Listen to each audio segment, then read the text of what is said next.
산타클로스와 예수님은 닮은 바가 많죠. 일단 산타클로스는 전지하신 분입니다. 누가 착한 애인지 누가 나쁜 애인지 다 알고 계시다는 거예요.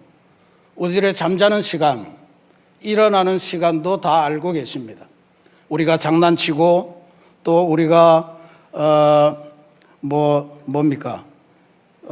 짜증내고 하여튼 뭐든 다 알고 계시는 분이에요. 그러니까 그런 분이 산타인데 예수님과 닮았습니다. 결정적으로 산타는 예수님과 닮은 게 선물을 가져다 주신다라고 하는 사실입니다. 그런데 이 지점에서 제가 질문 하나 하겠습니다.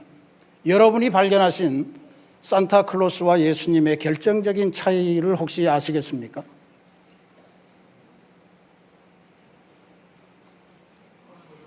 네? 모자를 안 쓰셨다. 네, 좋은 지적입니다. 제가 대답을 해드리죠. 산타클로스는 우는 애들에게는 선물을 안 주는데 예수님은 우는 사람에게도 선물을 주십니다. 근데 그보다 더 중요한 차이점이 있습니다. 산타클로스는 12월 24일 밤에 몰래 왔다가 선물을 던져두고 25일 아침이면 사라집니다. 그리고 내년에 다시 오시는 거예요. 그런데 예수님은 그렇지 않으시죠. 산타클로스는 1년에 단 한 번만 만나면 되는 그런 분인데 예수님은 그렇게 하지 않으십니다.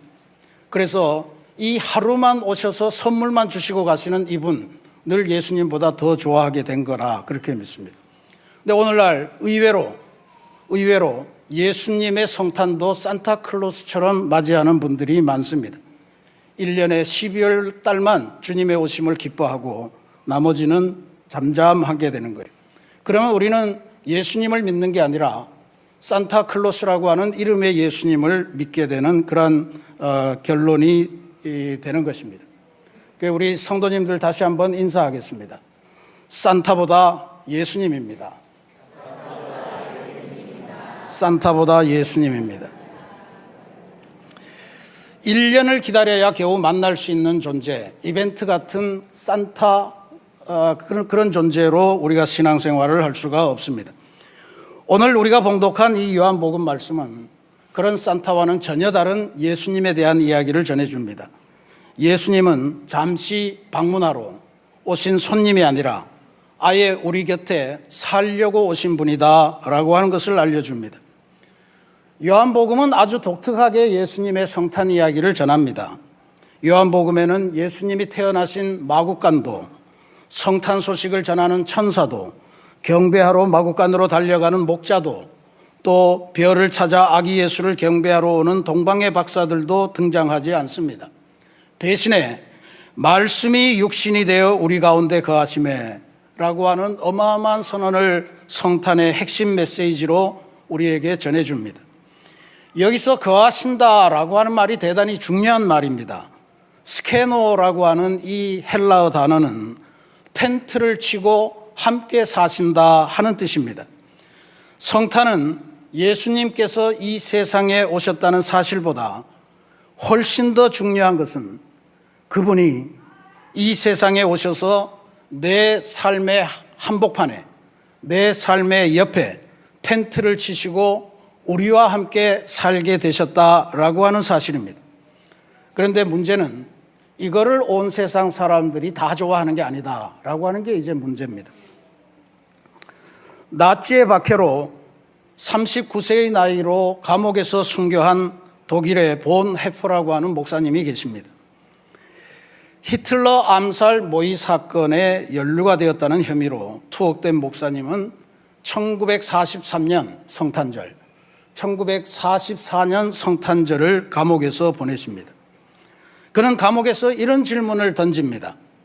이제 인간은 성숙해졌다. 하나님 없이도 스스로 세상을 해석하고 다스릴 줄 알게 되었다. 이런 세상에서 예수님은 도대체 누구신가? 성숙해진 세계를 살아가는 성숙한 인간, 하나님 없이도 살아갈 수 있는 이분들에게 예수님이 도대체 왜 필요하고 어떤 존재여야 되는가 하는 것을 질문합니다. 오늘 우리가 살아가는 것 봐도 실제로 그렇지 않습니까? 궁금한 거는 기도하기보다 AI에게 물어보고, 외로움은 로봇이 달래주고, 과학이 모든 불가능을 가능케 할 것 같은 성숙한 시대를 우리가 살아가고 있는 중입니다. 사람들은 더 이상 하나님이 내 삶의 인도자라 그렇게 믿으려고 하지도 않고 원하지도 않습니다. 하나님 없어도 충분히 잘 살 수 있어 라고 믿고 있습니다. 그러니 빛으로 오셔서 내 삶의 잘못을 비추고 드러내고 새로운 삶을 살라고 내면에서 끊임없이 요구하는 예수님보다는 1년에 단 한 번 12월 24일에 와서 선물만 던지고 가는 산타클로스가 훨씬 더 인기가 많게 되겠죠. 그러면 이렇게 하나님을 밀어낸 인류의 현실, 인류가 만들어가는 이 삶의 모습은 과연 어떻습니까? 스스로 성숙하다고 자부하는 인류는 지금도 끊임없이 잔인한 전쟁과 갈등을 반복하고 있습니다. 발달한 과학을 가지고 최첨단 무기를 만들어내고 서로를 근본적으로 파괴시켜버리는 그러한 참상을 벌여내고 있습니다. 기술이 발전하는데 그 기술로 우리 인류의 미래가 밝아지는 것이 아니라 점점 메말라져 가고 있는 것 같습니다. 가상 공간에서 SNS를 통해서 수만 명과 동시에 연결되어도 외로움을 견디지 못하고 스스로 목숨을 끊는 사람들이 점점 늘어가는 것이 소위 성숙한 인간, 성숙한 인류가 만들어내고 있는 현실입니다. 하나님 없는 성숙의 민낯인 셈이죠.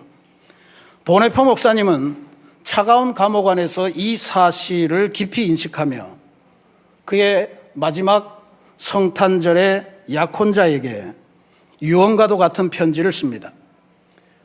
인간의 힘으로 세운 바벨탑은 결국 허망하게 무너질 것이며 우리에게는 하나님 없는 것처럼 살아가는 이 세상 속에서 역설적으로 다시 하나님과 함께 하나님 앞에서 살아가야 된다.